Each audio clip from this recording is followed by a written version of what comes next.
రాష్ట్రంలోని మహిళలందరికీ సీఎం రేవంత్ రెడ్డి రాఖీ పండుగ శుభాకాంక్షలు తెలిపారు.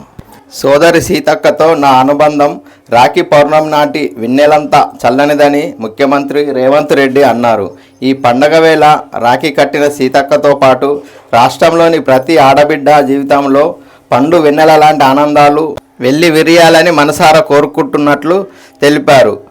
అన్న చెల్లెల అనుబంధానికి ప్రతీక అయిన రాఖీ పండుగను అందరూ ఆనందంగా జరుపుకోవాలని అన్నారు.